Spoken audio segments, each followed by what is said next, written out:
capítulo de número 3 e o versículo de número 17 e 18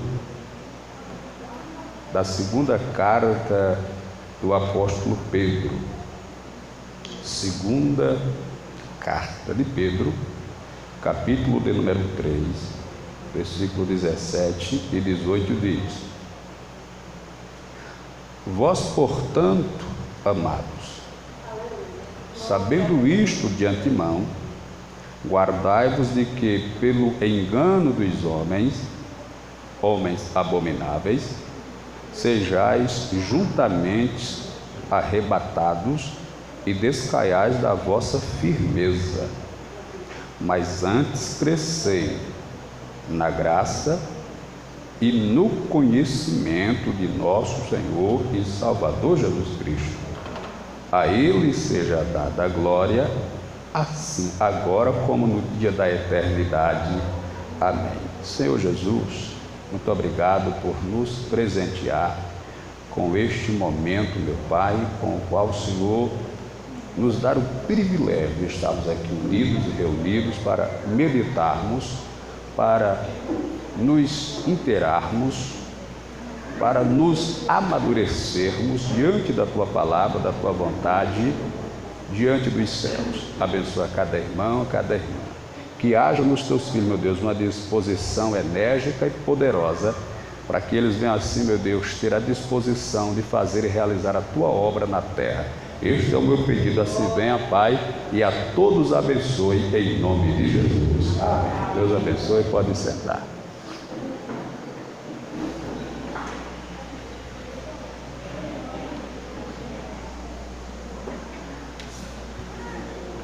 Como é uma reunião de obreiros,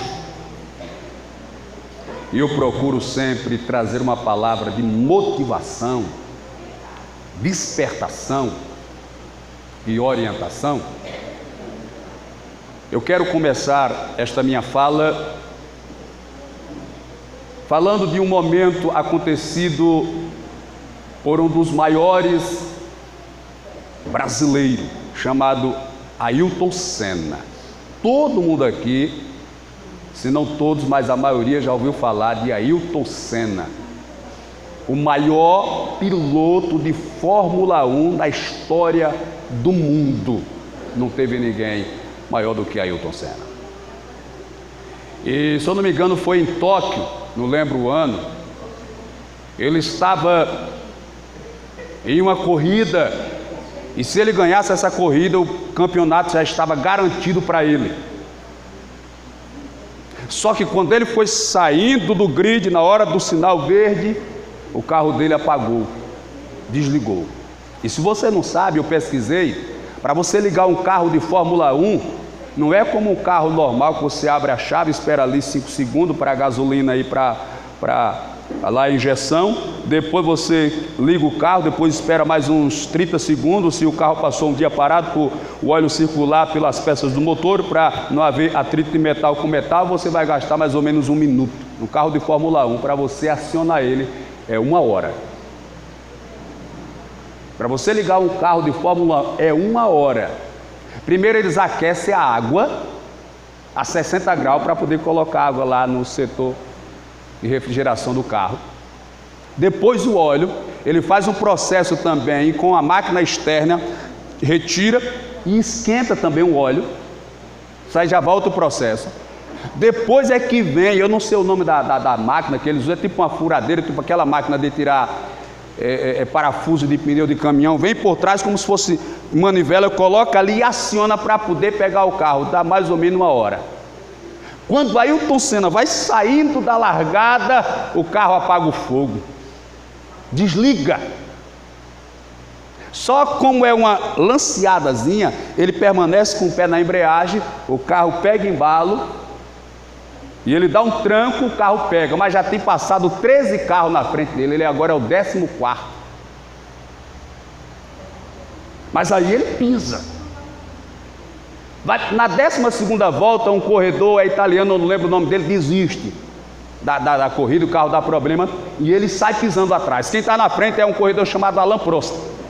Quando olha pelo retrovisor, sabe quem é que vem atrás? O Ailton Senna. Ele fala pelo rádio para a equipe que está lá no setor dele: que negócio é isso? Não é possível. E todo mundo, quando olhava pelo retrovisor que via que era o Ailton Senna, ficava com medo, porque ele não queria saber. Ele partia para cima, para ultrapassar, não tinha boquinha não, como se diz. E ele foi partindo para cima.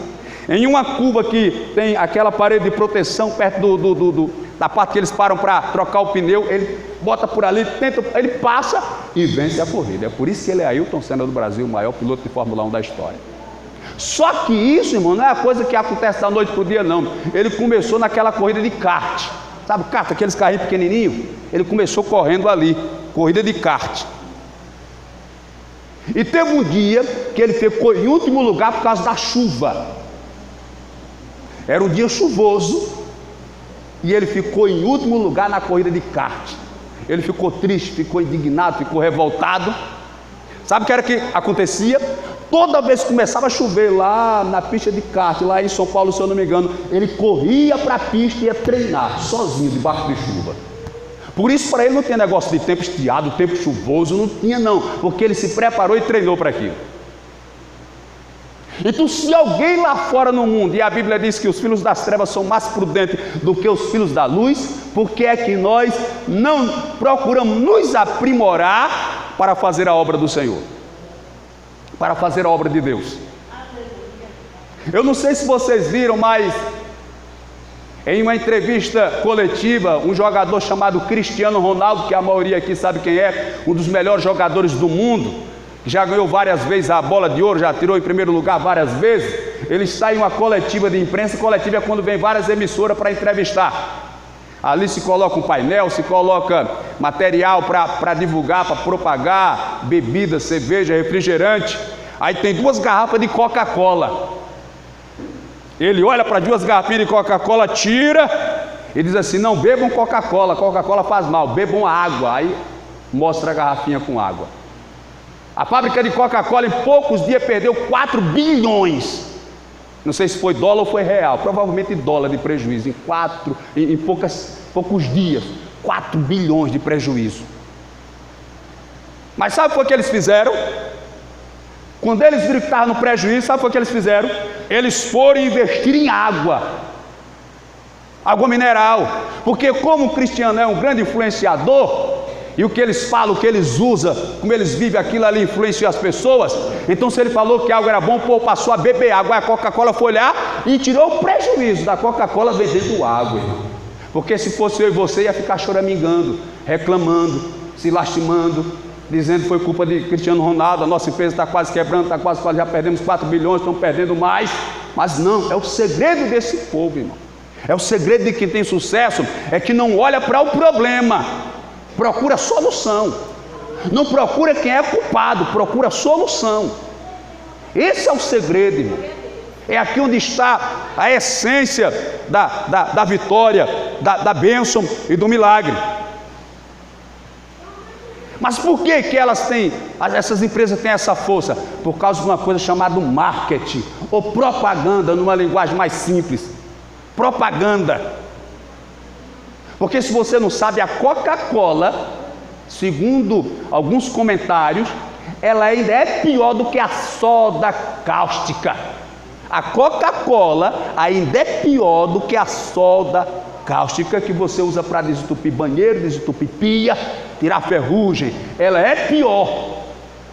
Daqui a pouco a gente vai lanchar. Se tiver Coca-Cola ali, Fanta e Guaraná, a maioria vai querer Coca-Cola.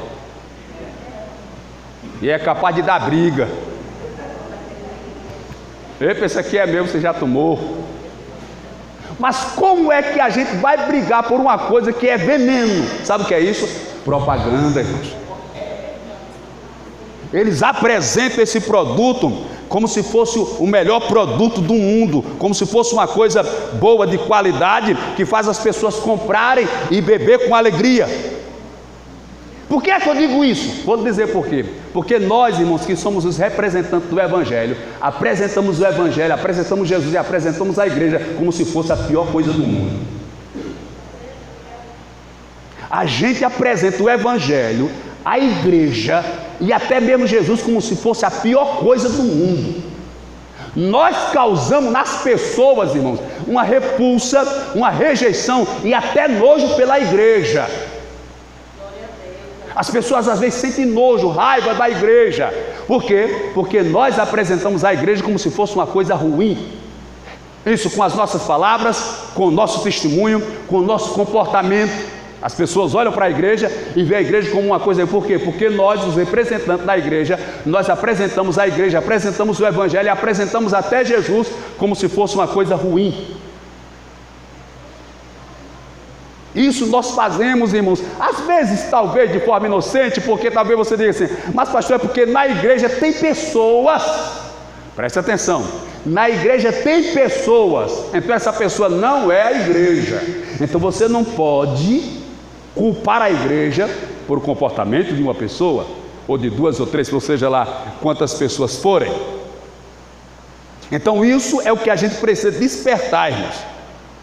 Despertar e saber falar para as pessoas, ou apresentar o evangelho com entendimento. Uma vez eu lembro do pastor Vianney, quando eu namorava com a pastora, ela morava lá em Arapiraca, em Palmeira dos Índios, e eu ia final de semana, de 15 dias, e eu saía para evangelizar com o pastor Vianney, e um dia eu vi ele pregando para uma senhora, e a senhora começou a dizer, não, eu não sei se vou, não sei se quero, eu vou pensar. Ele olhou para ele e disse, minha senhora, a senhora está pensando que Jesus é resto de feira? Eu até fiquei assim, meio sem jeito, Jesus é resto de feira, eu vou pensar, não sei se quero. Não, irmão, Jesus é a coisa mais preciosa do mundo, mas a gente aprende Jesus como se fosse um vendedor de bananola. Glória a Deus. Veja só, estou falando em uma reunião de líderes, de obreiros.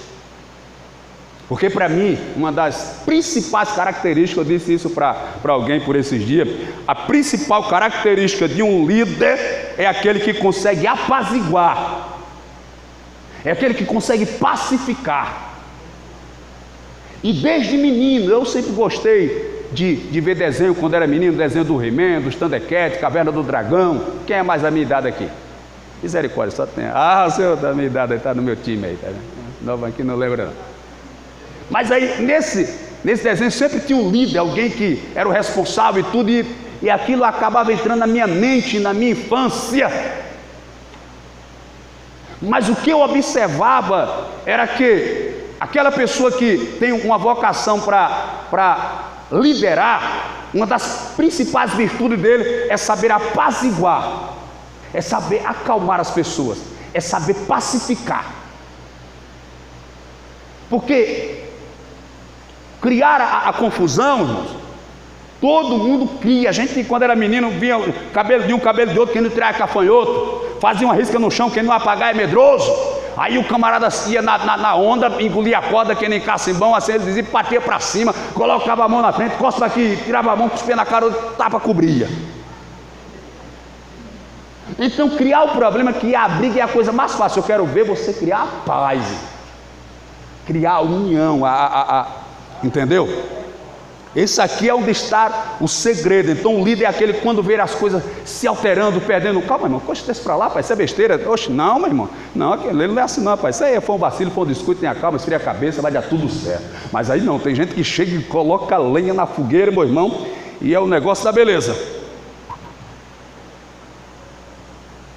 Mas aí, para que eu possa unir as pessoas, eu tenho que ter consciência e inteligência no meu assunto, nas minhas conversas, nas minhas palavras, no que eu vou tratar, no que eu vou falar, como eu vou me portar diante dos irmãos, para que eu possa gerar essa união, para que eu possa unir.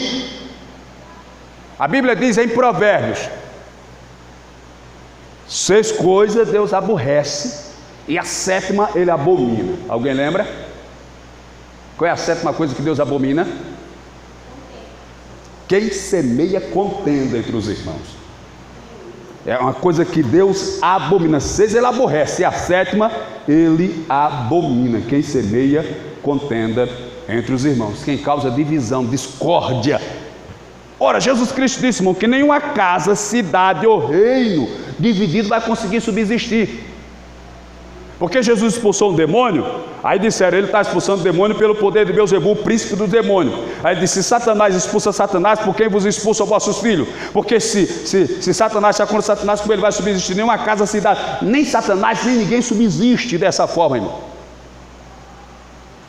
Então, seguindo essa linha de raciocínio, eu falei isso na reunião passada que eu fiz só com os obreiros daqui, que uma especialista, ela dando uma palestra no podcast, ela disse que se você ouvir 20 minutos, se você escutar uma pessoa durante 20 minutos, falando reclamações, falando coisas ruins, durante 20 minutos, você passa 5 horas com mal-estar. Você passa 5 horas se sentindo mal. Se você escutar uma pessoa durante 20 minutos só reclamando, xingando, falando mal, você escutar, ou se você mesmo for essa pessoa que fica falando coisas assim, você também adoece. 20 minutos você vai passar 5 horas se sentindo mal.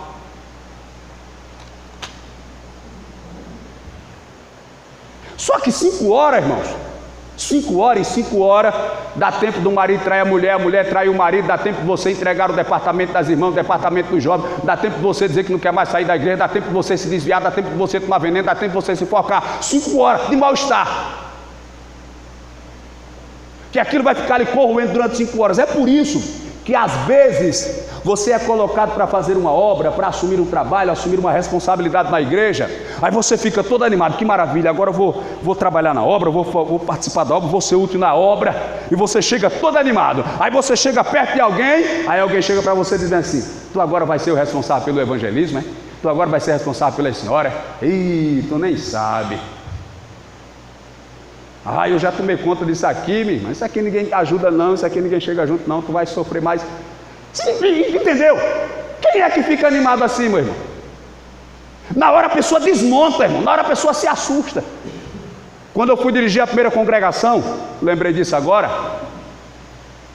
o pastor anunciou à tarde, na reunião de ministério, à noite na Santa Ceia ele anunciou para toda a igreja e para os irmãos que tinham vindo da congregação, eu vou dizer o nome, era no Világio.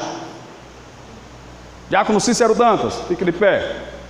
Diácono Cícero Dantas vai assumir a congregação lá no Világio Campestre. Eu ansioso, 5 anos de evangelho, primeiro amor, todo empolgado, mas consciente. Veio um irmão, hoje ele é pastor, é pequenininho, me abraçou, assim ele era bem baixinho, me abraçou pela cintura. É o senhor, vai lá, disse, meu irmão, fiquei todo animado. Aí quando eu saí mais na frente, veio uma irmã, não vou dizer o nome dela, veio uma irmã, é o senhor que vai para o Világio? Eu disse, sou eu, minha irmã, todo sorridente, todo animado. Só vou dizer uma coisa para o senhor, viu? Pois não, olha, os irmãos lá não são lobos não, viu? Os irmãos lá são leões. Misericórdia. Foi essa palavra que a irmã me disse, meu irmão. Ó, vou lhe avisar, os irmãos lá não são lobos não, são leões. Misericórdia. Passei 3 meses lá, para mim foi uma maravilha. Teve os contratempos, fui administrando há pouco. Meu querido, obrigado. Administrando, passei 3 meses lá. Então é o que acontece, irmão, desanima você na hora. Então se você já trabalhou em alguma área da igreja, em algum segmento da igreja, e sabe que é difícil, quando alguém for assumir aquele trabalho, chegue junto, meu irmão, é difícil, mas eu vou estar do teu lado, se precisar de mim, estamos juntos, a gente vai chegar lá. Eu já trabalhei ali, tem uma dificuldade, mas se precisar de mim, vamos lá, meu irmão, vamos lá, pode contar comigo. A pessoa se enche, graças a Deus, não estou só, tem alguém que vai estar do meu lado para me ajudar. Então nós precisamos ter essa consciência, essa compreensão e saber expor esse dinamismo para gerar no nosso irmão desejo de fazer a obra, não tristeza, desânimo, frieza ou fracasso. Olha, existe união e unidade. União heterogênea e união homogênea. Eu vou explicar para os irmãos. Existe união e existe unidade. Existe união homogênea e união heterogênea. O que é união heterogênea? É quando as coisas estão juntas, mas não estão unidas. Por exemplo, a água e o óleo estão juntas, mas não se unem. Isso é uma união heterogênea. Está junta, mas não se une. A prata com areia, a farinha com açúcar, são união heterogênea. Estão juntos, mas não estão unidos, estão juntos. mas não estão unidos. União homogênea é quando estão juntas e unidas. Por exemplo, a água e o café, a água e o sal, a água e o leite se tornam um elemento só. Isso é uma união homogênea. Os dois elementos virou um. Aí aqui é onde você vai entender o que é unidade. União é uma coisa, unidade é outra coisa. Vou dar outro exemplo aqui, que é algo homogêneo que se torna unidade. Você pega farinha de trigo, fermento, ovo, açúcar e o que mais, meu Deus? Margarina, leite, né? Você junta esses elementos, eles estão unidos. Mas se você colocar eles num recipiente e misturá-los, eles vão virar uma coisa só, massa de bolo ou massa de pão. Isso é uma união homogênea que gera unidade. São vários elementos que misturados se tornam um. É assim que tem que ser a igreja, por isso ela é um corpo, com vários membros que juntos se tornam um corpo, para causar a união homogênea e a unidade. Outro exemplo simples de você entender: se você pegar várias laranjas e colocar num saco, elas estão unidas. Mas se você rasgar o saco, elas se espalham. Porque é uma união, vou dizer, é uma união e não uma unidade. Para você formar uma unidade, vai processar a laranja, vai esmagar e vai virar suco. Então todas vão estar no mesmo sentido. Isso é unidade, é o que a gente precisa para desenvolver a obra. Porque assim sendo, irmão, veja, a igreja primitiva, a Bíblia diz que em toda alma havia temor, eles se uniam, tinham tudo em comum, se ajudavam. Aí a Bíblia diz que isso gerava nos que estavam de fora desejo de ser crente. E a Bíblia diz que Deus acrescentava todos os dias na igreja aqueles que haviam de ser salvos. Porque esse é o objetivo de pregarmos o Evangelho, irmão. É ver as almas se convertendo. Porém, nenhuma igreja fica cheia de uma vez. Nenhuma igreja. Teve uns fatos, como é que eu posso dizer, extraordinários. Umas exceções teve. Pedro pregou, uma vez foi 3.000 pessoas, de uma vez só. Outra vez ele pregou, foram 5.000, quase 8.000 pessoas em 2 pregações de Pedro. Aí a igreja cresceu de uma vez só, praticamente. Mas isso não é uma regra geral. A igreja, ela cresce de forma gradual. Por isso nós não podemos ficar esperando que aconteça um evento, um movimento, um mover, algo, e a igreja tem uma explosão e pá. Não é assim que funciona. Eu preciso lhe conscientizar. São 25 anos trabalhando com igreja, trabalhando com o povo, pastoreando igreja. Uma hora a igreja está cheia, uma hora a igreja está quase sem ninguém. Uma hora as cadeiras não dá, você tem que comprar umas cadeiras, depois dá aquela baixa e fica sobrando cadeira, você fica preocupado. Isso faz parte do crescimento da igreja, faz parte do desenvolver da igreja. Porém, o que eu e os irmãos não podemos fazer é ficar esperando que aconteça algo para que a igreja cresça. Não, somos nós que temos que lutar e tentar fazer algo. Porque se você passar 10 anos com uma igreja, suponhamos 10 anos, e você pelo menos ganhar 3 pessoas por ano, em 10 dá 30. Em 10 anos vão ter 30 pessoas. Mas para isso você precisa acreditar. Isso só é possível se houver trabalho, se houver esforço, perseverança, determinação. Mas ainda falando da questão de obreiro, eu preciso falar isso para os irmãos. Eu preciso que os irmãos tenham um certo cuidado para não se tornar um obreiro desligado.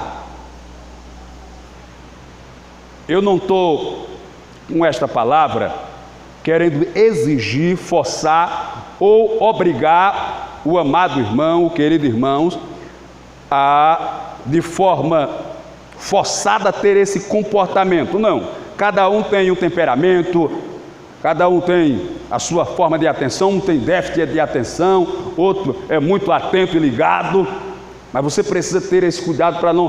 Quando eu falo isso, eu falo no sentido de que você não pode ser aquela pessoa que vive no reino de forma aleatória, distraída.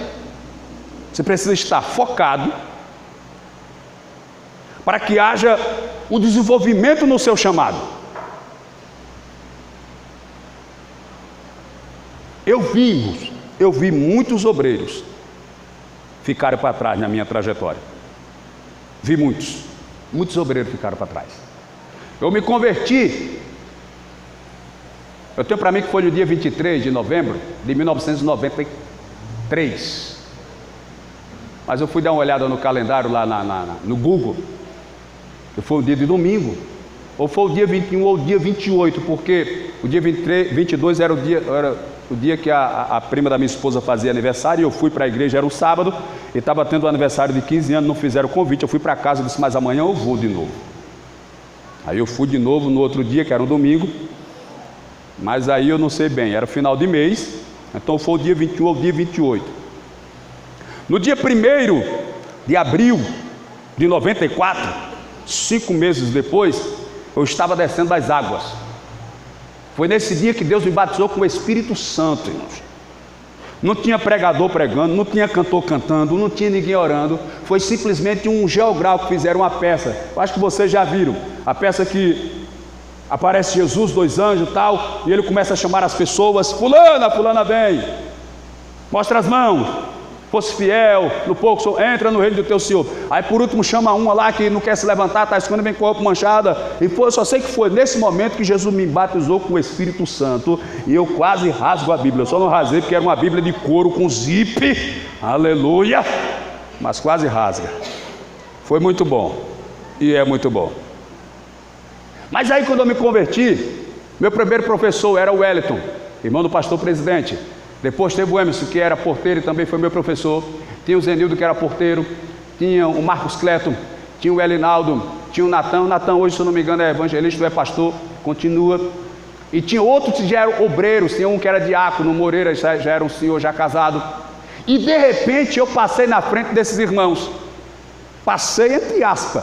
Não foi eu que fui lá e me intrometi, não. A sequência me fez seguir na frente. E de repente eles acabaram ficando para trás. Moreira mesmo era diácono, já era casado, já era pai de família. Eu cheguei ao pastorado e ele ficou em presbítero. Fui dirigir igreja de campo. Vim para cá em 99, 25 anos de idade, pouca experiência, vim para cá. Depois que passei pelo Village 3 meses. Mas por quê, irmãos? Por que esses irmãos ficaram para trás?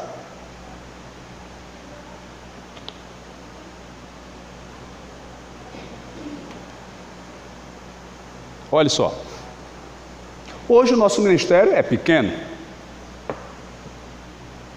Poucas congregações, muitas dificuldades que nós enfrentamos.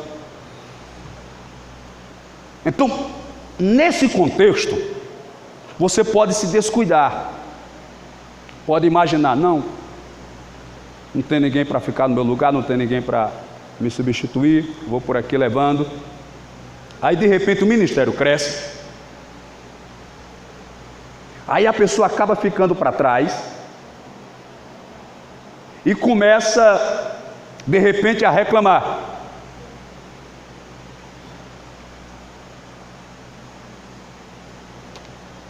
Começa a dizer, mas eu trabalhei tanto, eu ajudei tanto, eu fiz isso, fiz aquilo. Mas aí você tem que ver como é que você está fazendo. Sabe qual era o mal desses obreiros? Vou dizer para você agora. Eu digo isso porque eu participava. Com um negócio de 1 ano mais ou menos, eu fui colocado como porteiro, ser porteiro na igreja. Eu lembro até que o pastor Cavalcante, na época diácono, foi quem cantou a bola para o pastor presidente do ministério, pastor Benedito. Esse pastor tem um menino aí e tal. E um dia eu vi quando ele disse assim, ó pastor, o menino é esse. O pastor disse, mas Cavalcante, rapaz, Você sabe que a gente não pode colocar neófito. Eu nem sabia o que era neófito. Tem que ter calma, pai. Não pode ser neófito, não. Neófito é novo convertido, inexperiente, calouro, que não tem experiência. Eu não tinha nenhum ano de crente. Só sei que um dia ele me chamou e me colocou lá para ser porteiro. Eu disse, vou, aceito sim, ser porteiro. Então, a segunda-feira de cada mês era reunião de obreiros. Toda segunda-feira do mês era reunião de obreiro, à noite. Estava lá. Fui dirigir no Village. Aí, estando no Village, tinha reunião de obreiro, que era na segunda noite. Tinha reunião de dirigentes de congregação, que era sábado de manhã, no primeiro sábado do mês. E no sábado à tarde era reunião de ministério. Diácono, diaconisa, presbítero, evangelista, missionário, pastor. Ou algum irmão que dirigisse igreja, participava. Eu passei 15 anos só no campo, só pastoreando no campo.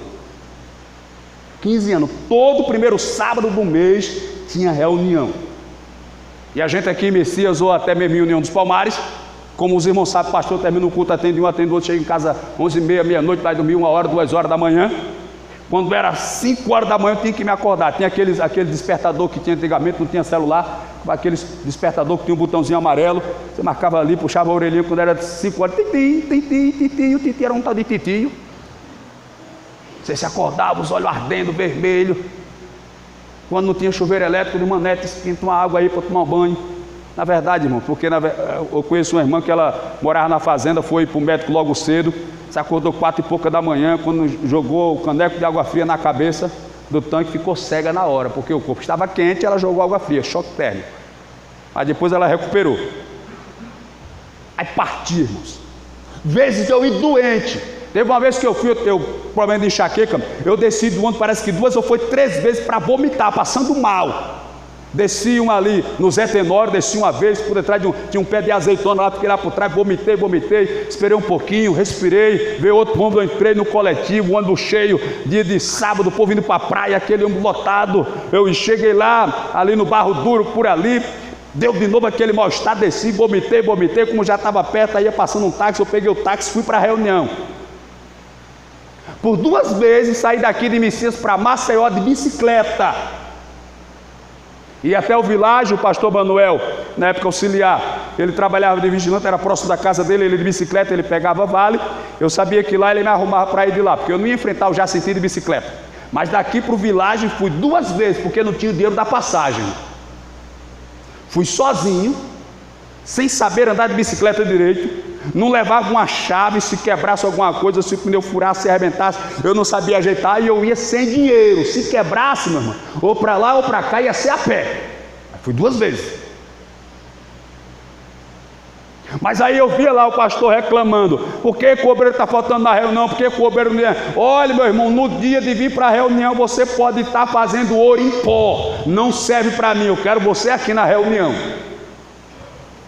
Aí por que esse obreiro ficava não ia para a reunião, não ia para a Santa Ceia, não ia para culto de doutrina, não eram dizimistas, não ajudavam, então depois ficaram para trás. Por quê, pastor? Porque se você, irmão, não tem responsabilidade numa obra pequena, como é que vão lhe colocar você numa obra grande? Porque hoje ela é pequena, mas amanhã vai ser grande. Mas se você não acompanhar, por isso eu li a palavra, crescei na graça e no conhecimento. Você tem que crescer junto com a obra, mãe. Então eles reclamavam, porque o pastor não me dá oportunidade, eu estou há tanto tempo aqui, mas porque eles não mostravam responsabilidade nem compromisso. Então a obra cresceu, desenvolveu, campos prosperaram e eles ficaram para trás. E o pastor acabou colocando nesses lugares pessoas que mostravam compromisso e responsabilidade. Então lembre, quem é fiel no pouco, Deus coloca no muito. Eu confesso que tem hora que eu digo, Jesus, claro que eu acredito que Deus não vai deixar eu parar de fazer essas reuniões, mas tem hora que bate assim, aquele desgosto, porque isso não serve para mim não, irmãos. Eu vou só me preocupar, estudar, quebrar a cabeça, me preocupar com uma coisa, com outra. Por exemplo, eu queria locar as mesas, para deixar as mesas tudo organizadas assim, mas esse mês foi muito apertado para mim. Não vai dar para alocar as mesas e deixar tudo bonitinho ali, não. Então, só é compromisso, eu não ganho praticamente nada, irmão, fazer essa reunião. Quem ganha são os senhores. Então, se eu faço uma reunião, se eu proponho um trabalho para tentar passar aquele pouquinho que eu sei, para que os irmãos possam melhorar, mas se algum dos irmãos não tem interesse, o que é que eu estou fazendo? Entendeu? Vocês não merecem ouvir isso, não. Estou falando a título geral. Então, às vezes, rapaz, não me interessa fazer, não. Se as pessoas não dão valor, não se interessam, por que é que eu vou estar me desgastando, me acabando já nessa luta tão pesada há tantos anos? Ó, vou contar aqui a história, vocês já ouviram a história de dois funcionários que estavam numa empresa. Teve um que chegou a trabalhar na empresa, rapaz, muito comunicativo, conversava com um, fez amizade com todo mundo, com o patrão, com o chefe, era uma pessoa dinâmica, uma pessoa tal. Aí depois de 1 ano, 2 anos, ele já começou a relaxar no trabalho, às vezes chegava atrasado, depois de um tempo, às vezes nem ia, e conversava, era aquela pessoa legal e tudo, gente boa, gente fina, mas meio desligado. Quando ele estava com 10 anos na empresa, aí surgiu uma vaga de chefe, para promoção de chefe. Aí ele disse, com certeza essa vaga é minha, eu sou o cara aqui, tenho amizade com todo mundo, trato bem, as pessoas gostam de mim, sou aquela pessoa animada e tal. Só que para surpresa dele, não foi dele a vaga. O patrão deu a vaga para outro que só estava com 2 anos de empresa. Ele ficou por aqui. Decidiu ir reclamar com o patrão. Foi reclamar com o patrão. Bateu na porta, entrou. Pois não, patrão, eu vim aqui conversar com o senhor porque fiquei sabendo que tem uma vaga aí de chefe e tal. Peraí, daqui a pouco a gente conversa, mas antes da gente conversar, eu estou querendo que o refeitório dê um creme de abacaxi, alguma coisa com abacaxi na sobremesa do almoço. Tem ali o rapaz da esquina que vende fruta, o fruteiro, vai lá e procura saber dele se ele tem abacaxi. Ele foi, chegou da esquina, olhou, viu lá a banca cheia de abacaxi, 3 minutos voltou. Tem abacaxi, chefe? Eu vi lá, tem abacaxi. Mas você viu quantos tem? Dá para atender a necessidade da quantidade de funcionário? Isso chefe, não. Ele correu lá, foi lá e contou 20 abacaxi. Voltou, Alberto, tem 20 abacaxi lá. Eu acho que dá para a turma aqui, né? Tem tantos funcionários, acho que dá. Você perguntou o preço? Eita, chefe, perguntei não. Vou olhar, correu lá novamente. Só é R$5 o abacaxi. Ele voltou, tudo bem, daqui a pouco a gente conversa. Aí mandou chamar o outro que tinha sido promovido. Chamou o outro. E o fulano que vem aqui? Fulano, vá ali na esquina, procure saber se o fruteiro tem abacaxi, eu quero dar abacaxi de sobremesa. Ele foi, 5, 6 minutos depois ele voltou. Entrou na sala, tem chefe, tem abacaxi. E eu contei lá, tem 20 abacaxi, pela quantidade de gente aqui, eu acho que dá. Mas também eu vi que tem melão, tem melancia, tem manga, tem laranja, tem outras frutas lá. E como eu falei para o dono que era uma quantidade maior, ele disse que fazia 10% de desconto. Eu já pedi para ele deixar reservado, e daqui a meia hora, se o senhor quiser, eu vou lá para confirmar se quer ou não. Aí quando o outro ouviu aquilo, ele disse, está entendendo? São essas as diferenças, irmão, que existem. O segredo não é achar quem fez ou quem não fez. O segredo é fazer, é ter disposição, é ter visão, é ir longe e distante para alcançar essa compreensão do reino. Então, queridos, você lembra da parábola dos talentos? A um ele deu 5, a outro 2 e a outro 1. E a Bíblia diz que a cada um segundo a sua capacidade. Só que o que ganhou 5, ele trabalhou com os 5 e ganhou mais 5, fez 10. Isso quer dizer que a capacidade que ele tinha de cuidar só de 5, no trabalho dele ele desenvolveu a capacidade e acabou desenvolvendo para cuidar de 10. Da mesma forma que só ganhou 2, ele trabalhou com os 2, aumentou a sua capacidade, ganhou mais 2 e agora estava com capacidade de cuidar de 4. Mas a Bíblia diz que ele deu a cada um segundo a sua capacidade. Tinha um que tinha capacidade para 5, ele deu 5. Tinha outro que tinha capacidade para 2, ele deu 2. E o outro só tinha capacidade para 1, ele deu 1. Mas você vê no texto que o obreiro, ele consegue desenvolver a sua capacidade. Então, se eu não desenvolvo, se eu não me interesso em melhorar, em me aprimorar, em me dedicar, em mostrar trabalho, e estar junto, e pegar no arado, e pegar firme, irmão, Deus é Deus que vai olhar lá do céu e vai ver a minha falta de disposição, de interesse por aquele trabalho, e vai criar uma situação onde eu não vou desenvolver. Ele vai dar a cada um segundo a sua capacidade.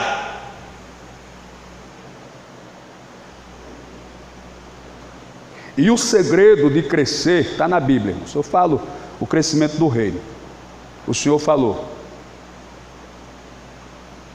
através do apóstolo Paulo: eu plantei, Apolo regou, Deus deu o crescimento. Mas Deus só deu o crescimento porque um plantou e o outro regou. Se ninguém plantar e nem regar, não vai crescer. É feita aquela história, não ignore não o que eu vou falar. Diz que alguém chegava assim para Deus: Deus, eu quero ganhar na loteria, Deus me ajuda, eu quero ganhar na loteria, Deus, eu quero ganhar na loteria. E começou a orar, irmãos, orar para ganhar na loteria, ganhar na Sena, na Mega Sena. Deus, eu quero orar, eu quero ganhar na loteria, me ajude, Deus, para eu ganhar na loteria. Quando foi um dia, Deus abusou com ele e falou com ele, disse: rapaz, se você quer ganhar, então pelo menos jogue. Entendeu? Você entendeu? Que às vezes a gente quer algo, mas não faz nada para aquele algo acontecer. Você sabia que o judeu, eu não sei se o judeu ortodoxo ou o judeu messiânico, mas eu já ouvi essa declaração, e não vou saber aqui distinguir qual dos dois, mas alguém disse que um judeu, ele não ora para Deus salvar a sua família. Poxa, pastor, que maldade! Não é maldade não, irmãos. Um judeu não ora para Deus salvar a sua família. Na verdade ele até ora, mas ele não ora pedindo para Deus salvar a sua família. Ele ora assim: Deus, me dê inteligência, me dê graça, me dê sabedoria, para que eu possa ganhar a minha família para o Senhor. Por quê? Porque ele entende que se ele pedir para Deus salvar a sua família, ele entende que Deus não é empregado dele para fazer o que ele quer não. Então é ele que vai fazer, é ele que vai trabalhar, é ele que vai plantar e vai regar, e Deus vai ter a sua participação e vai fazer crescer. Por isso que no milagre de Lázaro, Jesus manda tirar a pedra, porque é a parte humana. A parte do milagre é com Jesus. Agora, irmãos, sinceramente, eu vou ser claro aqui com os irmãos. Eu tenho esse cuidado, a gente fica pensativo, mas também eu não vou estar brigando com os irmãos, exigindo que os irmãos venham. Não, de maneira nenhuma, não vou fazer isso. Não vou estar brigando, entrando em confusão, em contenda, não vou fazer isso.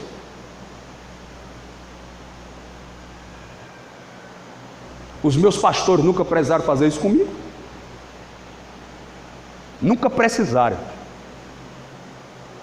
me cobrar nem exigir nada. Só bastava falar uma vez. Não precisava cobrar, não precisava exigir. Falou uma vez, é isso que tem que fazer, pronto. Fique sossegado que eu vou fazer. Se eu não conseguir, foi porque não deu para fazer.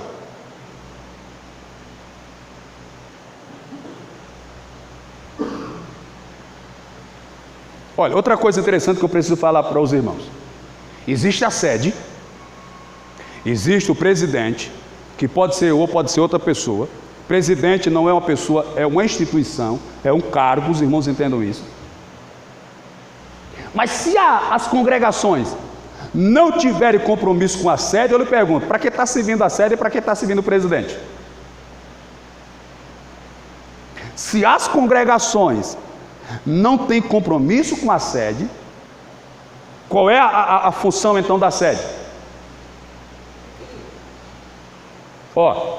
Se o presidente, irmãos, determinar, dizer assim: domingo eu quero a congregação tal aqui na sede, você não pode ficar questionando, porque não sei o que. Não, é um pedido. Não vou dizer nenhuma ordem, porque eu não gosto na verdade não é nem um pedido, nem uma ordem, é uma determinação. Eu gosto dessa palavra, acho que ela é mais flexível.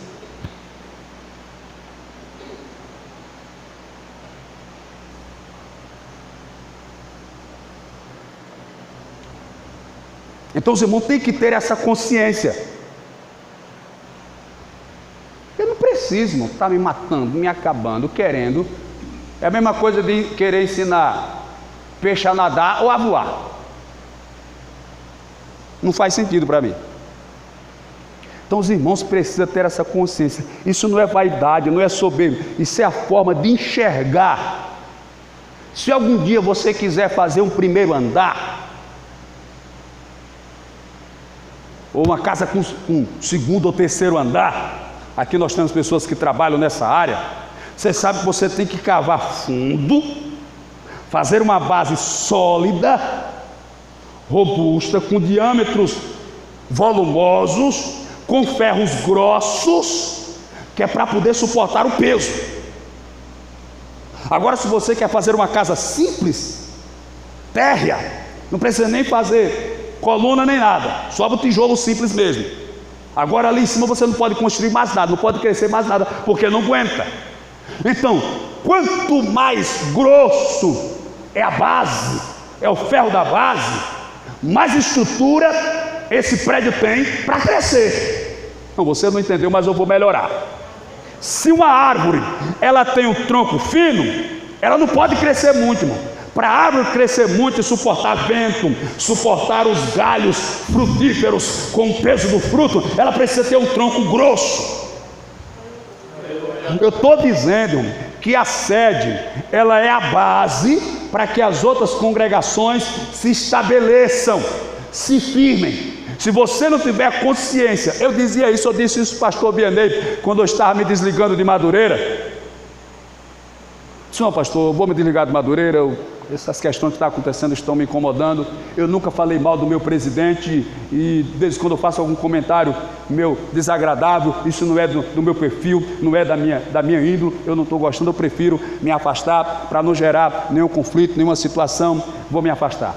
Porque eu tinha consciência, irmãos, de que eu era um galho naquela árvore, e se eu cortasse aquele tronco, o primeiro a morrer seria o galho. Então, se eu quero que o trabalho que eu estou fazendo lá na ponta da rama, ela tenha estrutura e firmeza, eu preciso cuidar da raiz, do tronco, para que eu possa estar firme ali, seguro, estabilizado. Então os amados têm essa consciência, querido. Eu até evito fazer algum tipo de convocação, porque eu digo, vai terminar a me desgastar, vou ficar triste. E o caixão está caro.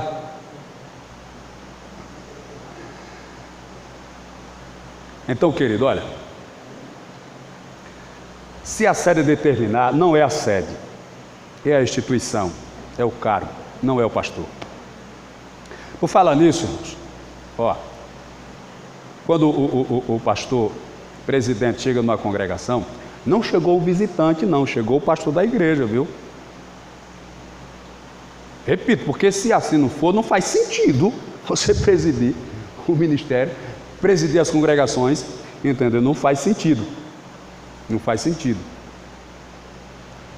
Então, a qualquer momento que ele chega, claro, tem algumas situações. Se eu peço para alguém dirigir aqui o culto, alguém está escalado, eu não vou chegar e a pessoa já vai. Mas se você chega numa congregação, o pastor chegou, você passa o trabalho para ele. Você passa o trabalho para o pastor. Isso a qualquer momento. Até mesmo, eu ensinei isso aqui na outra reunião que a gente fez aqui com os obreiros locais.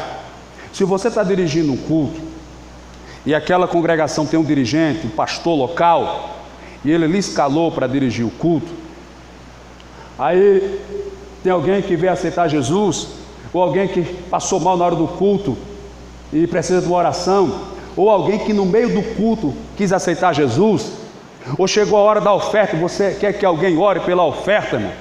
Você não pede para o pastor da congregação, o pastor da igreja orar, não.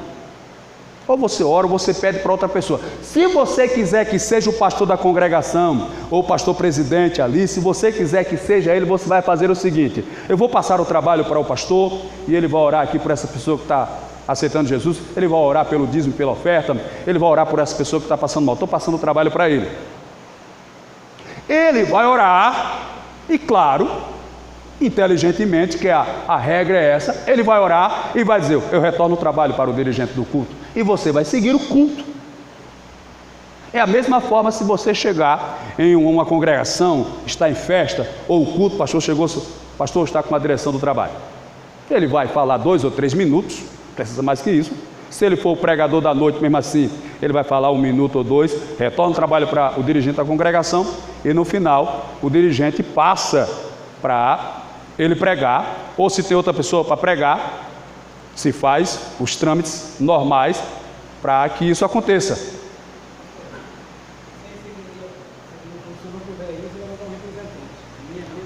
Muito bem, o evangelista Edinaldo lembrou algo aqui interessante. Veja só, da mesma forma, se eu pedir para alguém me representar lá, ele vai ser tratado da mesma maneira como se fosse a minha pessoa que estivesse lá.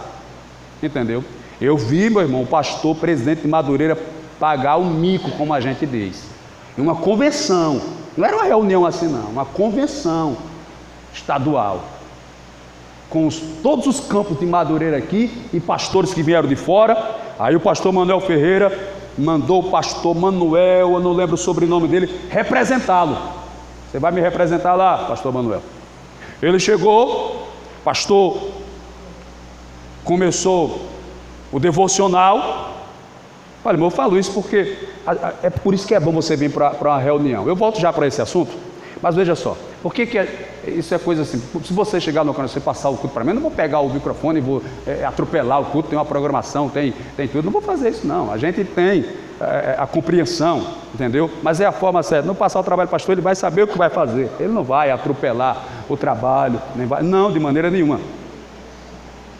Por exemplo, se você um dia fosse presidente de uma empresa, de um partido político, de uma igreja, ou exercesse qualquer função nesse sentido, presidindo algo, e tivesse uma diretoria, uma mesa diretora, com presidente, vice-presidente, secretário, tesoureiro e conselheiros fiscais, ou fiscal. Você chega lá na reunião, que é uma plenária, diante dos congressistas, dos convencionais que estão presentes naquele simpósio. Você é o presidente, você vai tomar a tribuna, não tem ninguém ali, a mesa está organizada, não tem ninguém. Você faz ali um devocional, ou se não, você já começa a chamar a mesa diretora. Tem lugar que só tem o vice, mas tem, principalmente a igreja, tem o primeiro vice, o segundo vice, tem quantos vices você quiser. Mas suponhamos que são 2 vices, primeiro e o segundo. Primeiro vice, fulano de tal, ele vem e se senta do seu lado direito. Aí você chama o segundo vice, ele vem e se senta do seu lado esquerdo. Aí você chama o primeiro secretário, ele vem e se senta do seu lado direito. Você chama o segundo secretário, ele vem e se senta do seu lado esquerdo. Você chama o primeiro tesoureiro, ele vem e senta do seu lado direito. Você chama o segundo tesoureiro, ele vem e senta do seu lado esquerdo. Aí você começa a chamar os conselheiros fiscais. O primeiro, lado direito, o segundo, lado esquerdo, o terceiro, lado direito e o quarto, lado esquerdo. É assim que se procede numa mesa diretora, em uma reunião, numa plenária, numa convenção, num congresso. Então, se por acaso os irmãos passarem isso para mim, a gente vai saber como não vai ter. Então, é por isso que é bom você participar. Porque talvez você imagine, pastor, mas eu estou aqui, esse ministério pequeno, que não tem tanta questão com formalidade, com burocracia, com essas coisas. E se por acaso Deus lhe tirar daqui e levar para um lugar distante, outro estado aí fora, você tiver a oportunidade de estar no lugar maior e não souber entrar e nem sair?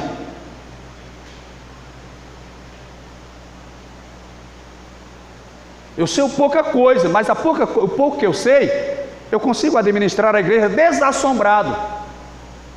Sem precisar estar preocupado, porque quando a pessoa não tem consciência, pé no chão, estrutura, um chega e diz uma coisa, ele muda. Outro chega naquele, já muda aquilo, já faz diferente. Outro vem, aí de repente não sabe mais nem quem é. Mas já sei, a gente procurou entender.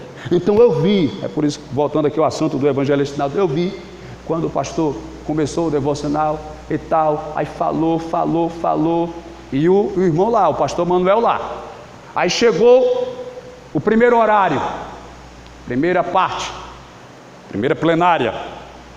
Se colocaram em pé, fazer uma oração para a gente almoçar. 2 horas estamos de volta. Pastor Manuel, pastor, posso dar uma palavra? Pois não. Pegou o microfone. Irmãos, estou aqui como representante do pastor presidente nacional, pastor doutor Bispo Manuel Ferreira, e eu decreto e declaro essa convenção aberta em nome do Pai, do Filho e do Espírito Santo.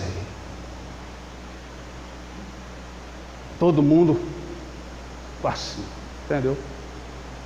Então você precisa ter essa noção, essa compreensão, esse esclarecimento, esse desenvolvimento. Eu vi esse momento, como o povo diz, essa pagação de mico. Então os irmãos não precisam se assustar, é ter consciência disso. Então o pastor da igreja, seja o pastor local, o pastor presidente, chegando à conclusão, ele faz a conclusão de qualquer trabalho, seja qualquer trabalho, o pastor está aqui, vai fazer a conclusão do trabalho, vai fazer o encerramento. Claro, o pastor é inteligente, irmão. O pastor vai pegar ali, ou vai orar, ou vai pedir para alguém orar, ou vai devolver para você. Não, mãe, faça as considerações finais, no final eu impetro a bênção e está tudo certo. Mas tenha esse cuidado, tenha esse cuidado. Então que Deus abençoe. Outra coisa que eu falei aqui na reunião passada, e vou falar agora para os irmãos, como eu falei, veja, eu falei da formação da diretoria.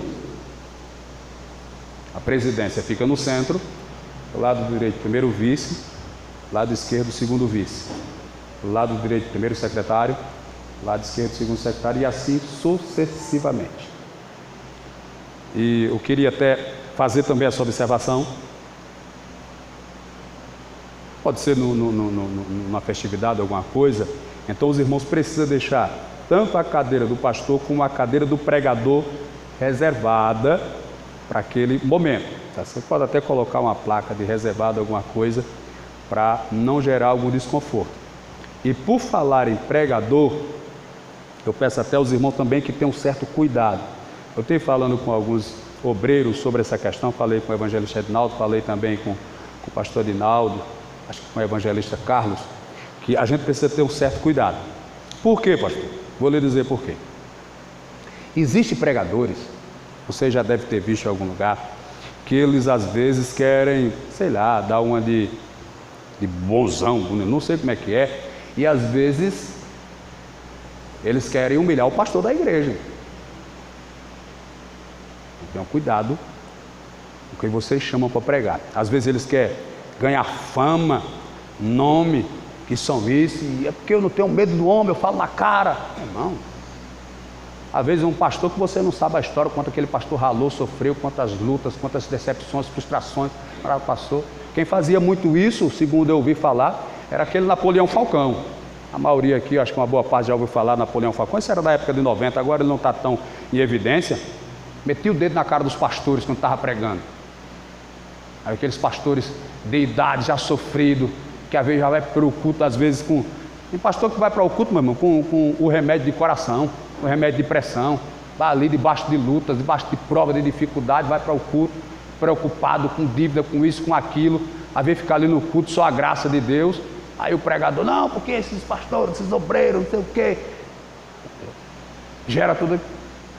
Tem que ter essa noção. Se ele apontava o dedo, falava um bocado de coisa, quando foi um dia ele levou uma queda espiritual, estou dizendo. Não foi que ele escorregou na rua, não. Mas você, um tombo, então tem que ter cuidado. Sabe de uma coisa que eu tenho um certo cuidado, às vezes eu fico imaginando, meu Deus do céu, tem misericórdia. Que nesse dia haja graça de Deus para que a gente possa estender a mão e o inimigo caia por terra. Porque você já pensou, alguém chega aqui e vira para mim ou para um pastor aqui que está aqui no púlpito, ou dirigente, ou numa congregação, e diz que você está em pecado sem você estar? E agora? Deus me revela que você está em pecado, que você está em adultério. E agora, irmão? Sem ser, como é que vai ficar esse pastor? Me diga se ele se apruma mais, quem vai dar mais crédito nele? O tio da minha esposa, o pastor João Vianney, que já dorme do Senhor, o grande homem de Deus, aprendi muito com ele. Foi pai adotivo dela, criou ela desde os 9 até eu me casar com ela, óbvio. Ele um dia estava numa santa ceia, ela está ali, ela conhece a história melhor do que eu, foi ela que contou para mim que eu não estava nesse culto, acho que eu não era crente ainda. Ele estava numa santa ceia, aí se levantou uma irmã do meio da igreja, foi lá onde estava ele e disse: desça daí que você está em pecado.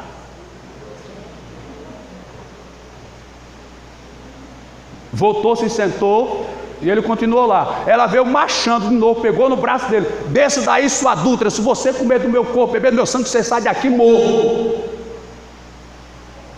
O pai do pastor Gesonaldo, pastor de Djalma, era: minha irmã, vai sentar, minha irmã. Ele era bem tranquilo: vai sentar. E ele lá. Aí o pastor presidente, o pastor Benito, disse: bom, ele vai cear. Se for verdade que a irmã está falando, ele vai morrer. Se não for, aí ele pediu a palavra, o pastor João Vianney. Quero falar, pastor.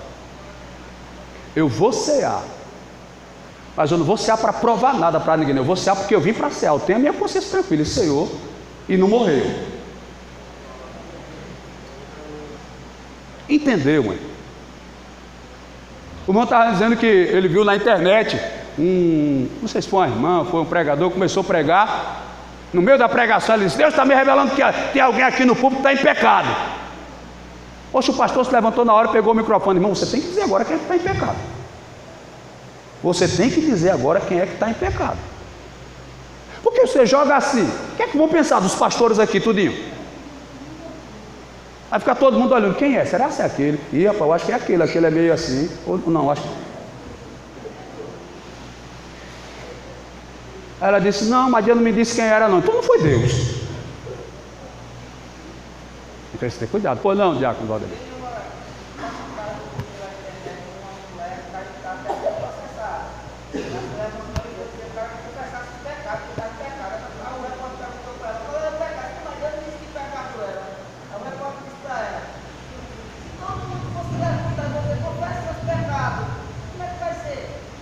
Exatamente. Exatamente, entendeu? Então a gente precisa ter um cuidado. Tem uns pregadores que às vezes se empolgam um pouco, quer ganhar fama, quer ganhar nome, quer mostrar que é o cara, que é o tal, que é o corajoso, que fala na cara, é aquela coisa toda. Às vezes pode criar uma desgraça dessa. Não, se Deus se revelou que tem alguém de pecado, chama ele lá no canto, meu. Chama ele lá no canto: Deus me revelou, está assim, assim, assim, assim. Confessa o seu pecado. Deus, se você não confessar, agora não, tem que ser para fazer o show. Tá certo? Então tem que ter cuidado. Por isso que eu estou dando essa dica para os irmãos. Aí fica no cuidado da beleza. Às vezes tem aquele que chega: Deus está me revelando que aqui tem um bocado de crente intrigado. Oh meu Deus, quem não sabe? Quem não sabe, tem um bocado de crente que não suporta olhar para a cara do outro, meu irmão. Não sei como é que vai para o céu. Ah, meu Deus do céu. Aí começa a jogar um contra o outro, criar aquele burutu, aquela contenda. Tem alguém que quer tomar o teu lugar, tem alguém que quer não sei o quê. E gera, aí você já fica todo arisco. E acho que é aquela. Oh, meu Deus do céu. Não. Aí gera um problema. Outra coisa, querido, olha, doutrina é com o pastor, viu? Você prega a palavra, ensine, mas a doutrina é com o pastor. Cuidado com o tempo, quando você tiver oportunidade. Saudação, vá no máximo 5 minutos. Palavra, vá 7 minutos, 8. Tá certo? Tenha cuidado, porque às vezes você acaba... Eu vou usar uma palavra aqui um pouco agressiva, atrapalhando o culto. Porque normalmente o culto tem 2 horas. São 2 horas de culto. Meia hora você tira para cantar o hino da harpa, fazer a leitura, talvez uma apresentação. Aí fica 1h30. Aí às vezes tem grupo de mocidade, grupo de senhoras, grupo de crianças, grupo de senhores. Aqui tem gesto. 5 grupos. Se cada grupo usar 6 minutos, foi-se embora meia hora. Porque 1 hora não são 100 minutos, não. 1 hora são 60. Então, se uma pessoa tomar 15 minutos em cada oportunidade, 1 hora só dá para 4. Eu dei essa dica aqui na última reunião, eu vou dizer de novo, ó. Quando você for ter a oportunidade, o que gera dificuldade é que a gente não consegue organizar os pensamentos antes de falar. Antes de você ter a oportunidade, organize o pensamento. Não fique querendo cavar na hora, achar na hora, que você vai ficar cavando, vai cavar de um buraco, vai entupir o outro, e vai depois desentupir e cobrir, e vai ficar nesse cava-cava. Então organize primeiro o pensamento. Eu já disse isso aqui várias vezes, eu vou dizer de novo. Eu encontrei um irmão, acho que 25 anos depois, ele chegou para mim e disse: irmão, e aquela mensagem que o senhor pregou naquele culto de mocidade? Eu nem fui o pregador, deu uma saudação, que eu quero me desviar. 25 anos depois, o irmão me encontrou no comércio e se lembrou.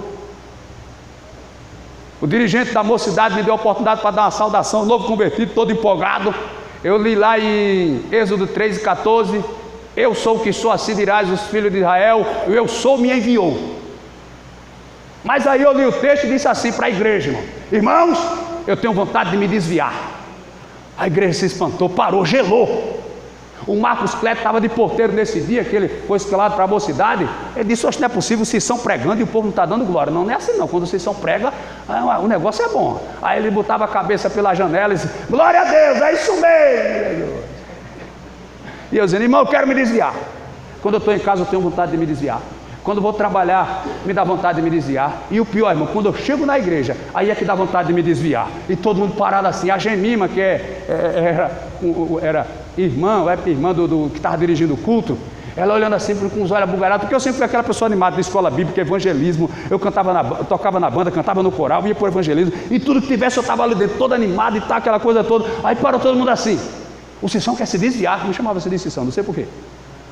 Só, irmão, quando eu estou em casa quero me desviar, quando eu vou para o trabalho dá vontade de desviar, e quando eu chego na igreja, irmão, aí é que dá vontade de desviar. O dirigente do culto disse que depois do culto, ele ficou dizendo para a gente, ele disse que baixava a cabeça, meu Deus, isso foi que eu fiz da oportunidade desse camarada. Mas quando eu disse que eu estava em casa tinha vontade de me desviar, quando eu ia para o trabalho dava vontade de desviar, e quando eu chegava na igreja dava vontade de me desviar, mas é se desviar do pecado, da prostituição, do mundo, da carne, para ser fiel a Deus, amém. Pronto. Está vendo que até agora você deu glória? Imagina lá naquele dia.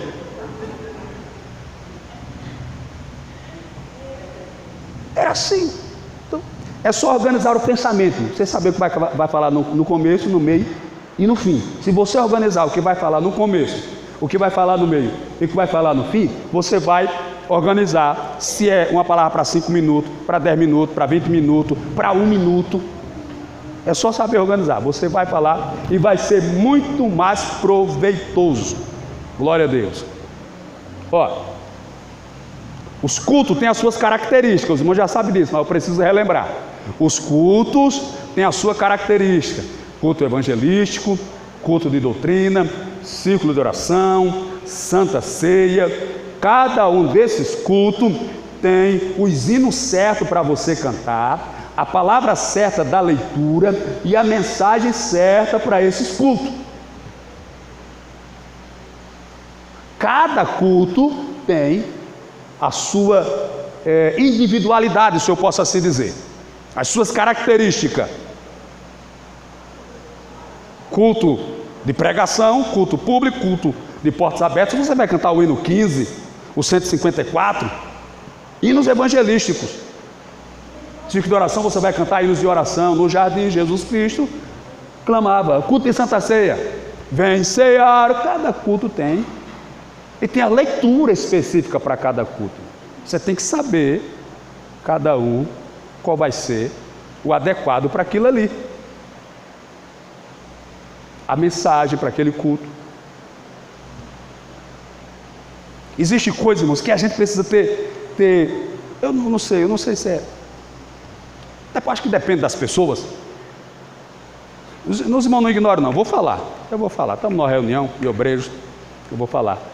Pastor presidente Madureira, nas reuniões, uma vez ele disse uma coisa assim que, veja, aí, acho que era um círculo de oração, deram oportunidade para uma irmã, eu vou falar, irmão, não ignoro não, mas eu vou falar. Irmão, eu quero pedir oração para as irmãs, orem por mim também, para as irmãs aqui, orem por mim, porque eu não estou aguentando mais meu marido, ele está pior que um barrão. Foi isso que a irmã pediu em oração. Imagine se esse homem ia pisar na porta da igreja. A vergonha que ele não ficou. Mas tem gente que fala coisas assim sem pensar, irmão. Irmãos, organiza os pensamentos. Organiza o que você vai falar. Hierarquia. A gente depois vai preparar um trabalho especial para hierarquia, liturgia e ética pastoral e ministerial. A gente vai. O evangelista Edinaldo já deu umas aulas muito boas. Daqui a pouco ele vai entregar o certificado para os irmãos. Mas hierarquia ministerial. Primeiro, procure tratar os obreiros pelo cargo que ele exerce. Tenha esse cuidado. Claro, às vezes a gente dá um vacilo, dá um descuido, mas procure tratar o obreiro pelo cargo que ele exerce. Se é pastor, se é auxiliar, se é diácono, se é presbítero. Você procura ter esse cuidado. Tente dar oportunidade na ordem. Não é obrigatório, mas seria o lógico. Você dá a oportunidade de você fazer a escada. Por exemplo, auxiliar, diácono, presbítero, evangelista e pastor. Você deve seguir essa ordem. A não ser que o auxiliar seja escalado para pregar naquele culto. Então, ele vai ser o último a falar. Mas nem em um culto comum, em uma sequência comum, você tenta seguir essa ordem. Claro que evento e quebra, não tem nada demais, mas a forma correta seria essa. A bênção apostólica, a gente já falou aqui outro dia, na reunião passada, sobre bênção apostólica, quem pode dar a bênção apostólica. Se você é um auxiliar, está dirigindo uma congregação, você é autorizado a impetrar a bênção apostólica. Se tiver um obreiro ali, você achar por bem, por ele ter um cargo superior ao seu, em passar essa honra para ele, também não está errado, tá certo? Bênção apostólica. Só tem um texto na Bíblia, eu acho que é 2 Coríntios 13, ou é 1 Coríntios, que define o passo a passo da bênção apostólica. A graça do Senhor Jesus, o amor de Deus e a comunhão do Espírito Santo seja com todos vós. Amém. Essa é a bênção apostólica de forma plena, né? Às vezes a gente coloca alguns detalhes a mais, enfeita um pouco, mas ela nua e crua é a graça do Senhor Jesus, a graça do Senhor Jesus Cristo, o amor de Deus e a comunhão do Espírito Santo seja com todos vós. Amém? Essa é. Às vezes no culto de rua alguém pergunta: pastor, pode impetrar a bênção? Se o pastor quiser impetrar, amém. Se você está só dirigindo um culto, não é o dirigente da congregação, você pode terminar o culto falando a primeira parte da bênção. Que a graça do Senhor Jesus seja com todos, amém. O apóstolo Paulo terminava cartas usando essa expressão, que a graça de Jesus seja com vós, ou seja, com todos, ou com todos vós. Ou a bênção sacerdotal, que está lá em número 6, se eu não no 24, eu não lembro ela total de cor, mas ela tem a bênção sacerdotal. O Senhor te abençoe e se guarda, o Senhor sobre te levanta o teu rosto e te dê a paz, o Senhor tem lá a bênção apostólica.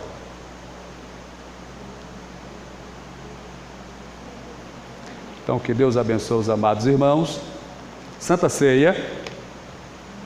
Santa Ceia, os irmãos sabem o nosso ritmo de Santa Ceia, como se desenrola, entendeu? Como se ministra a Santa Ceia. É um culto comum, entendeu?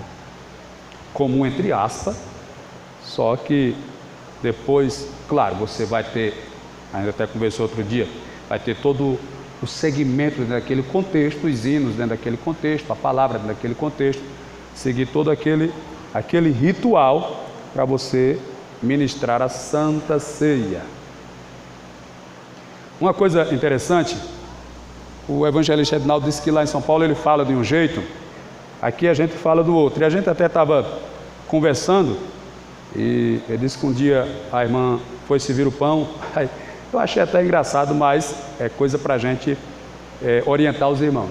Aí, os obreiros ali fora, a mãe vai: vocês querem?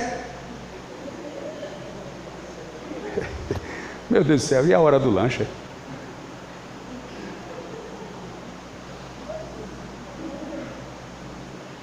Olha, quando a gente vai servir a ceia, a gente tem, foi assim que eu aprendi, assim a gente mantém, tem lugares que é diferente de diferencia de um lugar para o outro.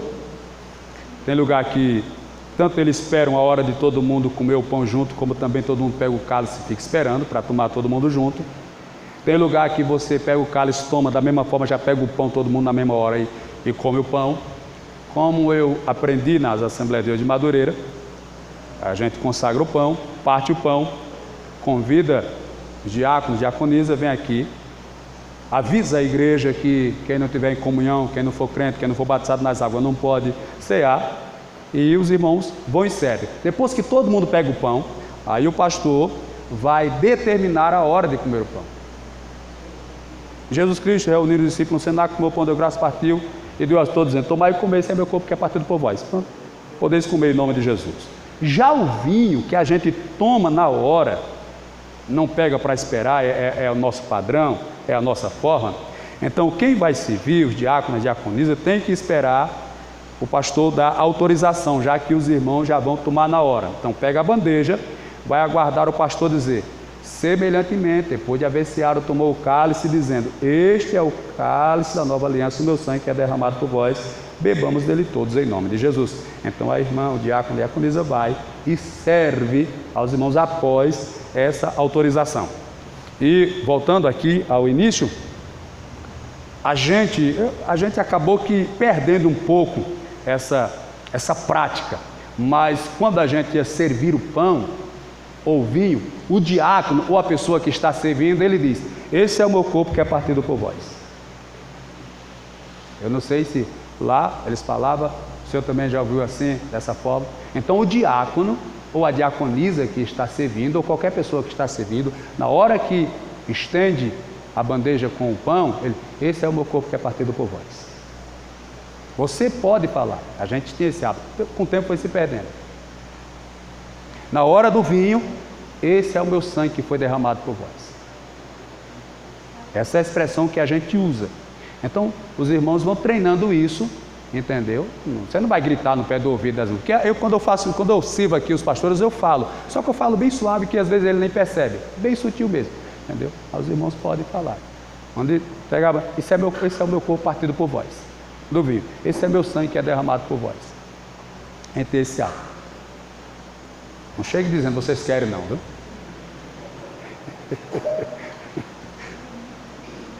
Meu Deus do céu. Então essa é a forma de falar. Queridos, os nossos obreiros também é bom ter o cuidado para serem dizimistas, tá certo? É a nossa regra. Eu já ensinei aqui umas 2 terças-feiras sobre essa questão, que a diferença do dízimo da lei para o dízimo da graça. O dízimo da lei era obrigatório, da graça é voluntário. Outra coisa que eu gostaria que as congregações fizessem um controle sobre a prestação de contas. Eu gostaria que todas as congregações, a gente pega de união, faz das congregações aqui, acho que só fica mesmo Canaã e Barro Duro, a prestação de contas. Não precisa fazer detalhado, comprou um prego, não, só dizer: ó, pastor, entrou tanto, saiu tanto, só para a gente ter uma noção, porque na verdade, querido, eu preciso dizer isso para os irmãos,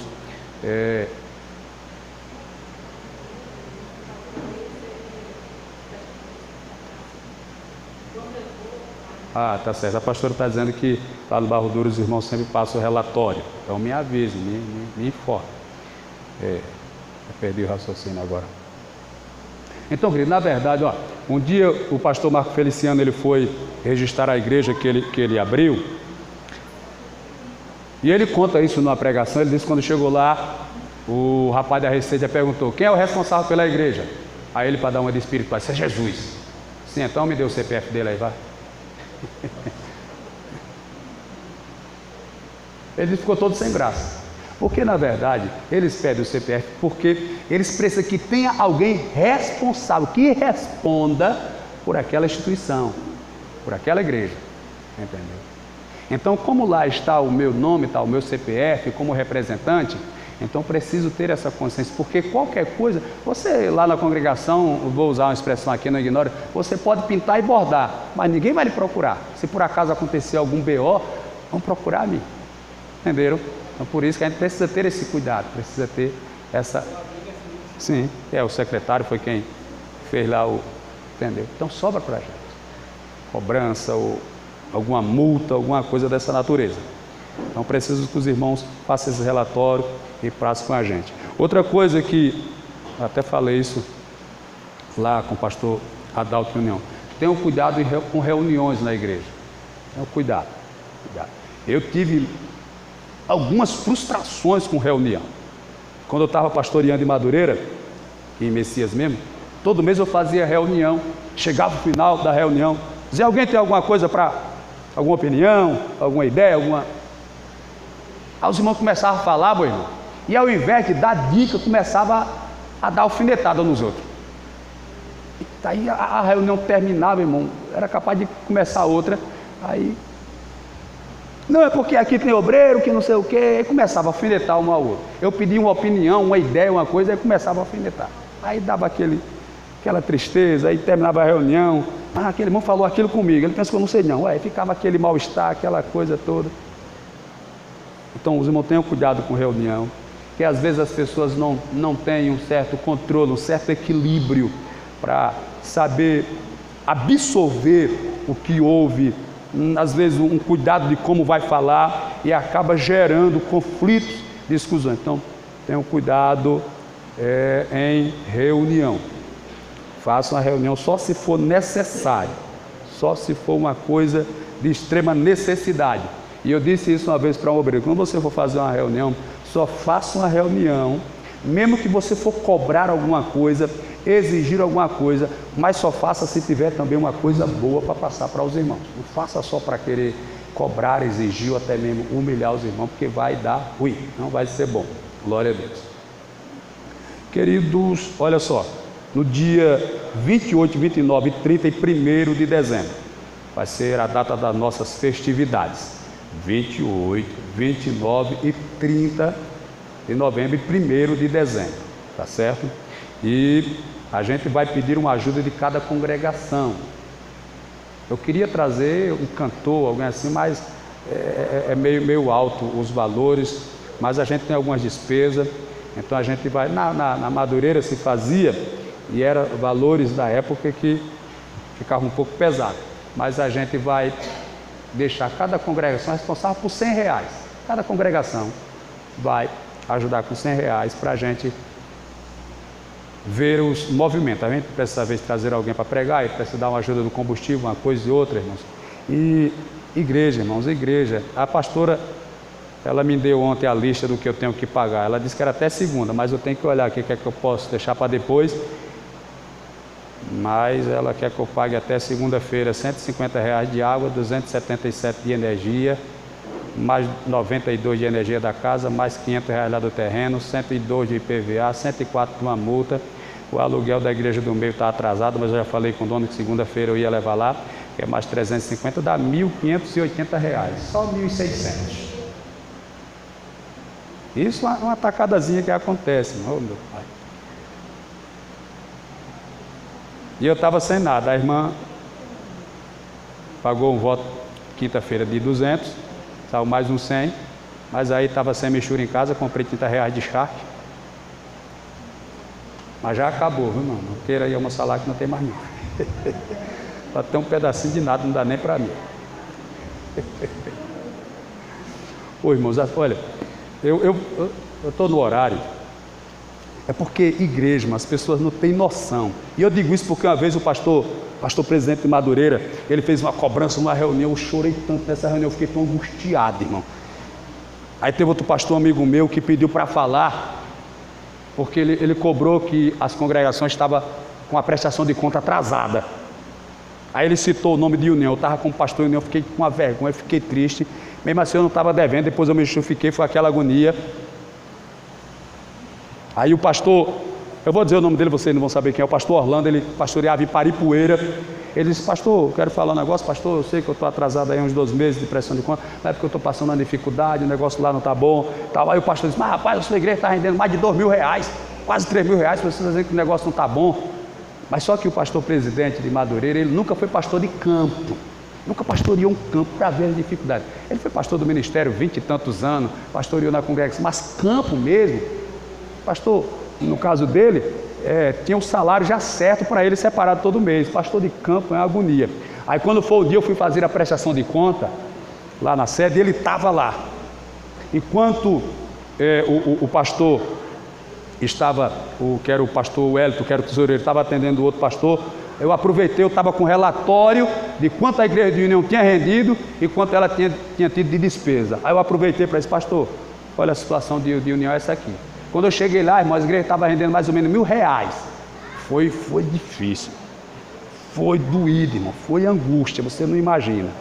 Aí nesse dia, já estava com mais ou menos um ano que eu estava lá, já estava rendendo R$3.000. Olha só aqui, pastor, a igreja rendeu R$3.000. Aí digo, agora eu vou mostrar para o senhor com o que foi que eu gastei. Aqui eu esqueci de alguma coisa, porque lá foi 3.000 por 3.000. Eu esqueci de alguma coisa aqui. Vai fazendo a conta aí. Só olha, pastor, só de aluguel, são 3 aluguéis da casa e 2 congregações, foram 1.000. A prestação de conta que eu levava para a sede lá era 15%, 450. De água e energia eram 5 congregações e a casa. Foi mais ou menos R$500. Vai fazendo a conta aí.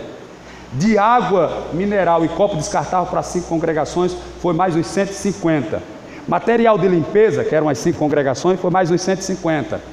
Material de Santa Ceia para 5 congregações, uns 100, 150. Vai fazendo a conta aí. Para eu ir para Maceió para a reunião de ministério que eu tinha com a esposa, que às vezes tinha que fazer um lanche, que a gente passava o dia todo lá, vamos colocar mais uns 100. Eu pagava o INSS na época, mais uns 100. Ajuda social para alguém que precisava de uma ajuda, ele reclamou disso aqui, não, mas você tem que pedir que o povo traga o quilo para a cesta básica para poder ajudar o povo. Eu digo, pastor, mas ninguém traz energia, não, ninguém traz remédio nem passagem. Às vezes a pessoa quer uma ajuda para encher o gás, quer uma ajuda para uma viagem, quer uma ajuda para comprar o remédio, às vezes é dinheiro, isso aí não vem não. Mas 150, vai fazendo a conta aí. Combustível que eu ajudava os irmãos que ia dirigir lá no Santana do Mandaú e lá no Conjunto Padre Dono, lá no Mutirão, São Bairro lá, aí eu dava ajuda de combustível, os irmãos iam de moto, então, gastava mais uns R$100. Com a minha locomoção lá dentro eu gastava mais uns R$100. Sabe quanto deu aqui na minha conta? 2.900, de 3.000, sobrou 100, na verdade eu não sei o que eu esqueci aqui, mas entrou R$3.002, se eu não me engano, e os 3.000 a igreja consumiu, meu irmão. Então às vezes você acha, não, porque entrou dinheiro. Às vezes eu vou ali em Maceió, como fui no Barro Duro naquele dia, deixei o carro cozinhando, gastei R$90 ligeirinho para ir e vir. Entendeu? Fui umas 3 vezes em União, você R$40, R$50, você gasta, irmão. Então a igreja tem despesa, irmão. Igreja é gasto. Entendeu? De 3.000 aqui, deu 2.900, aí sobraria 100 para eu encher o bujão de gás, comer, passar o mês com a esposa e 2 filhos. Então a igreja tem despesa, irmão. Tem gasto. Às vezes a gente não tem essa noção. A separação de obreiros, querido, a gente vai fazer em um dia diferente da festa. Não vai ser na festa não, porque senão vai tumultuar. Eu vou ver direitinho um mês, uma data para a gente fazer. Agora, vou fazer um pedido para os irmãos. Olha, obreiro que não gosta de reunião, não separe não. Não separe pessoas que não gostam de reunião. Porque eu vou ficar triste. Aquele obreiro não vai desenvolver o que a gente espera. Vai fazer, às vezes, os trabalhos atrapalhados. Então vai gerar dificuldade. Então procure saber se a pessoa tem disposição e desejo de aprender. Eu já disse e repito, eu passei 15 anos só no interior. Nunca perdi uma reunião. Fui até de bicicleta, fui doente, mas fui. Outra coisa que você vai observar é se esse obreiro, ele ajuda o pastor. Porque tem obreiro que ao invés de ajudar, quer atrapalhar, quer puxar o tapete do pastor. Fica querendo colocar o pastor para trás, falando mal do pastor. Não dá certo. Não dá certo.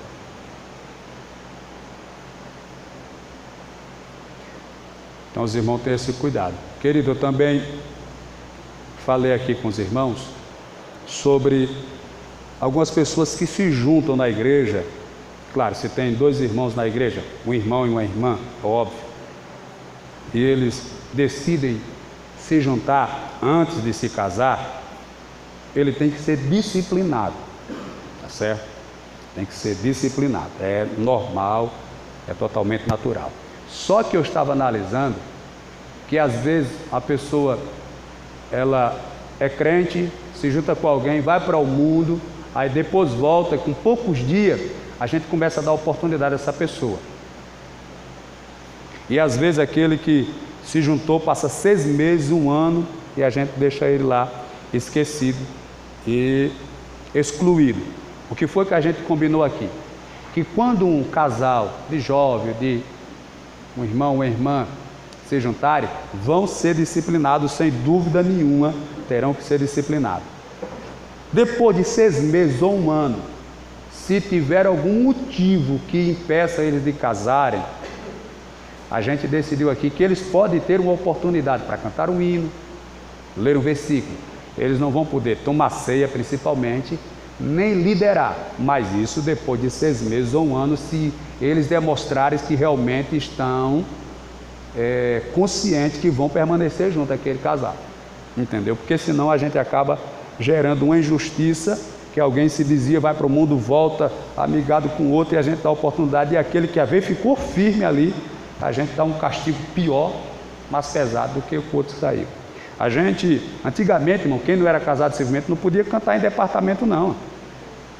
Aí foi se conversando, foi se analisando, foi vendo os motivos, então foi tratando em reunião para chegar neste momento de liberação. Os irmãos entenderam essa parte, entendeu?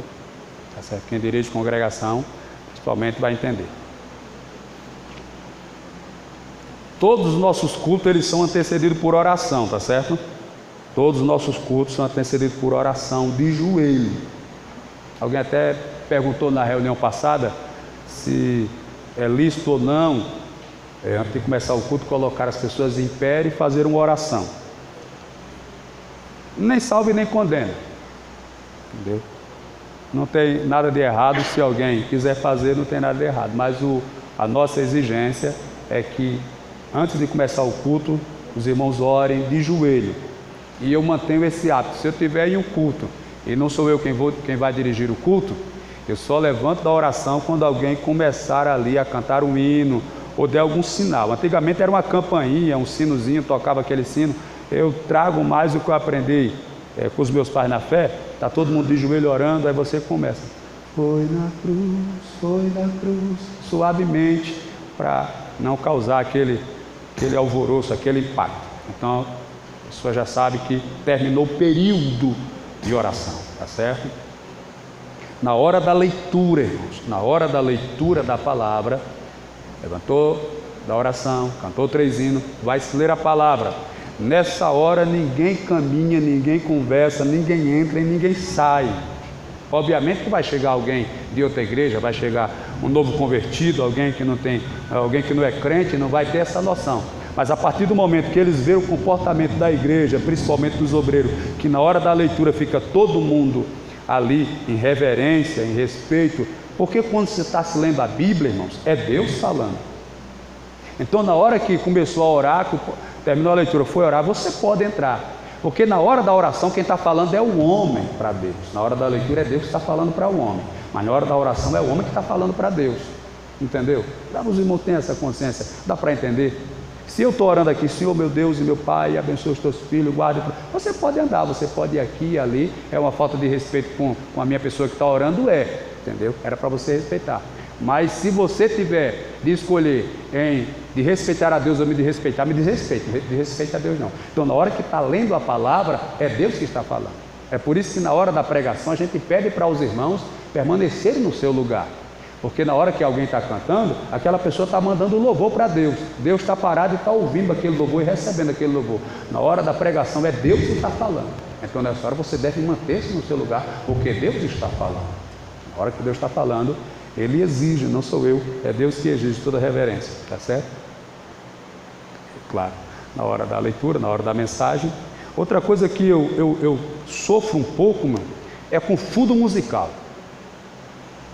Eu vou explicar, eu gosto de pregar com fundo musical, mas é porque os músicos não estão aqui, né? Que era para os músicos também participarem e tudo. É porque tem fundo musical que não tem nada a ver com o que você está pregando, né? Não tem nada a ver. Aí você está empolgado, seu cara, tem, tonho, tia, tá, tom. E você, porque Deus é grande e poder. Ah, meu Deus, chega a dar uma agonia, meu irmão. Entendeu? Às vezes, quando eu posto os meus videozinhos, um corte de vídeo, eu passo às vezes meia hora tentando achar o louvor que combine, o fundo que combine com aquilo que eu estou falando, para encaixar, né? Coisa aleatória não. Para vocês que são pregadores, cuidado com o jeito de pegar no microfone também. Aqui não vai dar não, porque eu equalizei tudo direitinho, mas às vezes você está pregando, aí começa a pegar aqui, o bicho começa a apitar, e aquela agonia vem para frente da caixa. Você que prega, você tem que estar atento. Eu estou aqui e de repente o camarada quis dar microfone, eu já viro para o lado de cá, porque eu já sei que eu tirei ele do foco, já mudo para cá. Tem que ter esse cuidado, porque além de incômodo, né, gera uma distração do que está pregando, enfim. E eu penso numa coisa, irmão, eu passo às vezes meia hora aqui à tarde equalizando esse som, para deixar ele na medida da minha voz, do meu estilo de voz. É por isso que eu não gosto de pregar em outras igrejas, em outros lugares, porque dificulta um pouco, atrapalha um pouco. Mas, meus queridos, que Deus abençoe. Então, as festividades, 28, 29, 30 e 1º de dezembro,